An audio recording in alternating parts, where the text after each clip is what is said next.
Hey guys, welcome back to the vlog. Today, I want to show you the corner of the snake room that I don't think I've really shown yet, which is the rat breeding area. I just want to go through kind of how I keep the rats, how I breed them, and then what I do for the ones that I'm trying to grow up. What I keep them on, like the bedding, what I feed them, and just how I've kind of done this process and kind of the philosophy.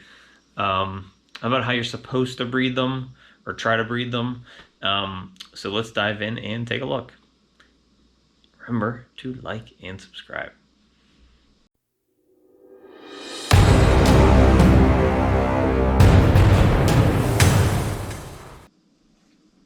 All right, so what I first started with maybe a year and a half ago when I realized that I needed to start breeding rats was this rack over here. It holds 4 of these masonry tubs here that you can buy from Home Depot. These, I think they're called the medium masonry tubs. And, I built this all myself. I'm not like super handy. I know just enough to get myself in trouble. And I didn't have any issues cutting this. There's some 2x4s here. And I think these are 2x4s, the ones that run down the length of the rack. And the rest of the frame is built out of these 2x2s. So really all you're doing is getting some 2x4s cut and then cutting these 2x2s. And you use the 2x2s as the rails to hold the tubs in too. Very simple. And then you have like this heavy gauge chicken wire. I'll put a link how to build this down below. It was not mine. I found it online somewhere and it worked. The instructions were very good, so I'll post that in the description. The one mistake I made, if you can see, is this was like a 4 tub build. And there's a lot of empty space down here at the bottom. And that's because I did not space these apart properly. There should be more of a gap between where the top of this tub is to where the bottom of this tub is. And it's not very easy for me to get food in here.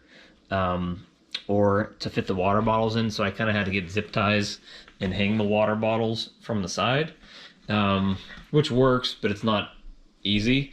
The other thing is, the best thing to do with rats, because they do end up wasting food, is like with these like laboratory type rat tubs, you put the food on top of the screen. That way, the adults eat only what they need to eat, and they're not just chewing stuff off and wasting it.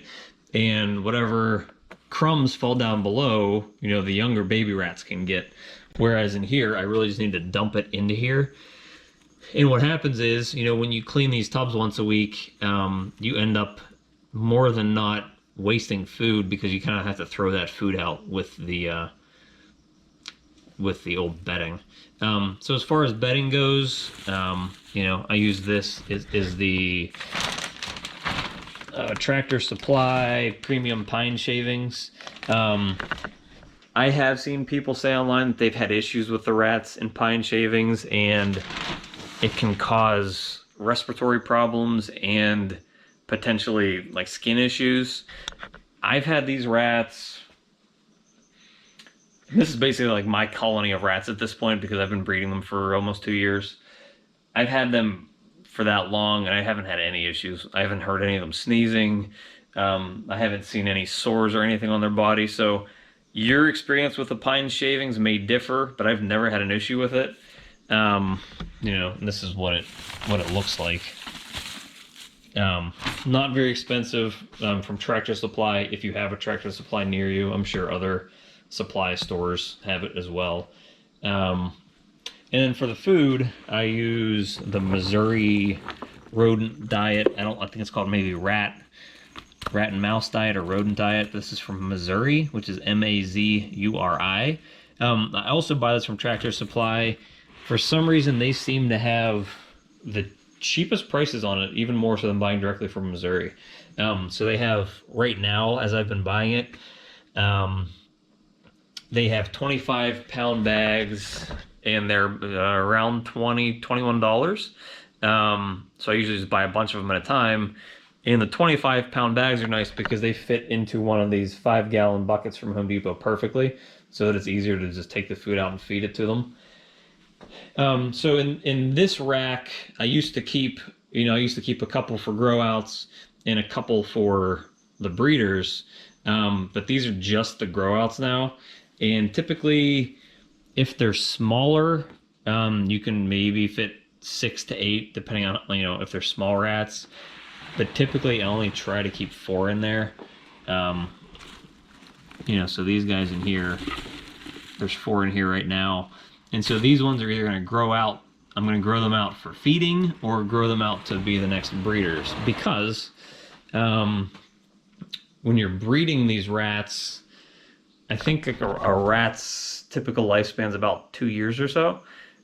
Once they start getting to the older end of the age, they don't produce babies as well anymore.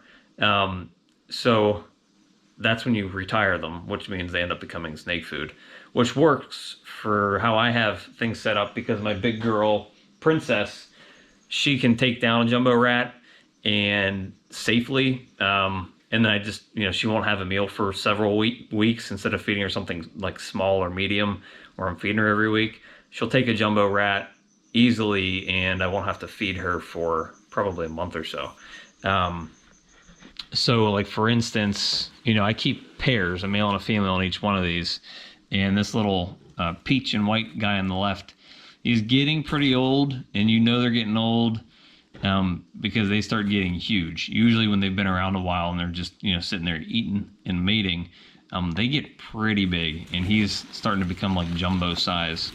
So what I'll probably end up doing is trying to feed him off to a female that is still going to take food, and then I will take one of the grow out males and put it in with that female up there. Now, females also stop producing large litters too when they start getting older. I think if I remember correctly, when I was watching a video from Freedom Breeder, they were saying like you want to have like a good return on what you're spending into putting into taking care of the rats and feeding them, and you probably want to have at least 10 babies out of a litter. So like for instance, this girl and boy combo down here, as you can see, she had a fantastic litter this go around. 1, 2, 3, I can't count, there's too many, and she's moving and they're trying to eat. But she had at least 10 in there when I counted. So what I do is I just put like a piece of blue painter's tape on there, and that helps me keep track of which pairs are giving me good litters of babies. And you need to keep track of that because I've had a couple pairs here that I haven't seen babies from in a while, and that signals to me that either the male or the female just isn't kind of cutting it anymore, and that they probably need to be retired, and I need to bring up a younger, newer pair of rats to replace them so that I'm getting, good litters of babies out of there. So in these tubs that I have the breeders in, you keep basically 2 rats to a tub. These are like the laboratory style tubs. They're very durable, thick plastic. They can't chew through it. They come with the water bottles that are designed to fit in there. You place the food on top. And basically what I do is, like for this one down here that had the litter, you take the babies out as soon as they're ready to be weaned away from the mother, and you throw them in the grow out rack. These are really nice because they really can't chew through them, whereas these like masonry tubs, as you can see right here, they have, for some reason, they all have these little notches, and as you can see, they start chewing through it. And you have to replace these every once in a while, which it's not a big expense. I think they're maybe $10 or so, but it starts adding up if you have chewers, and there are definitely rats that are chewers. So that's when I started trying to keep everything in these tubs so that it's harder for them to destroy the tubs themselves. As far as the rats go, I mean, you want to make sure that they're always fed. You want to make sure that their water bottles are always full with clean water. You need to treat them with respect the same way that you would treat anything else with respect. Your snakes. Make sure you're changing their bedding often so that it's not dirty and soiled. They have fresh air and they're in cool areas. Their pee is very high in ammonia, and it will stink. Their poo stinks stuff up too, but their pee is very, very pungent. And you need to make sure there's enough bedding in there where it's soaking it up. And then if it starts to get really bad, that you're changing it out. It's not good to keep them in that. It's very, very strong in ammonia. So you want to take care of the rats just like you take care of your snakes. And they're actually honestly really good pets too. I don't know if anybody that's watching this channel about snakes is going to keep a rat as a pet. But they are really good pets. They're very smart animals. I've kept them on multiple occasions as pets. They actually become very affectionate. They're very intelligent. So just treat them respectfully. Watch out for their teeth, because I have had females, I think more so than males, that bite. They call them biters. And they can break skin very easily, and which is why you never leave a big rat unattended with one of your snakes, because they can really hurt the snake. They can take a good chunk out of them. They can take a good chunk out of you too. So be wary of where their teeth are, especially the bigger rats. The baby ones don't usually bite as often because they're more scared. Be careful of their teeth. And as far as breeding them goes, it's very easy. You have an adult male, an adult female, and you throw them in a tub. That is literally all you have to do. There is no science behind it. If you have two healthy rats and you're sure the one's a male and one's a female, and it's very easy to tell the males from the females, that's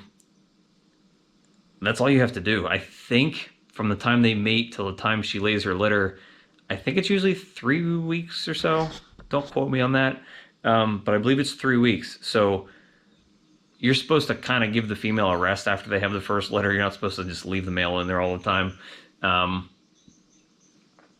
But technically they can have litters like every month. And so, if you're keeping them as pets, you don't keep a male and a female together, because you will have babies all the time. Typically you want to get two males and keep them together because they are social. And two males work very well together. Females can be a little more temperamental. But as far as breeding them goes, literally all you have to do is put a male and a female in the same tub, and you're going to have babies at some point. As far as when they're young, these guys are getting close to the point in time where they are probably close to getting ready to breed. I don't have these separated into males and females at this point, because I honestly don't expect them to live long enough for that to matter, because I still have enough snakes that are eating at this point. These are, you'd probably consider them small rats, like if you're buying them frozen. I have enough snakes right now that are eating small rats that, these guys, they may last me a week, they may last me 2 weeks, but they're going to be fed off, because I have, like, my 2 super gravels are still only eating live. And, like, she just ate this week, and her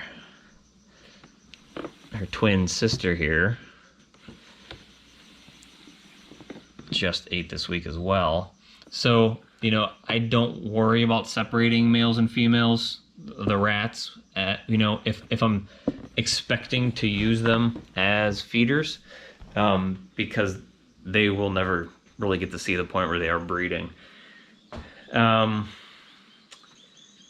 The one thing you need to be cautious of when you're breeding is putting males together with a pregnant female. Rats will eat offspring if they are not their own offspring. Meaning, if you have a male and a female and they have babies, and you were to throw another male in there or swap the male out while those babies are still in there, more than likely he's going to eat those babies. Which is, I had that happen once and it was disgusting. I never made that mistake again. I've even had moms eat their own babies before, and typically that can be because they can sense that maybe the babies aren't healthy. So they're trying to kind of get rid of them so they don't cause any issues for the rest of the litter. It's really gross if you see it, but that's, I guess, the rat's ways of doing things. But never mix up two males with a pregnant female, because the rat that is not the father will probably kill all of the babies. All right, so that is it for rat breeding. It's really not hard. Really, you need a male and a female, and you put them together. I'll put a link in the description for the instructions on how to build this yourself. These rat tubs I purchased from Reptile Basics. I believe they come with the screen tops, and you have to buy the bottles separately. I use Missouri rodent food and the pine shavings from Tractor Supply, and that's it. It's very easy. Just keep them clean, keep them fed, keep them with plenty of clean water, and you know, you should have baby rats within a couple weeks to a month. So thanks for stopping by. Let me know if you have any questions, and please remember to like and subscribe. See ya.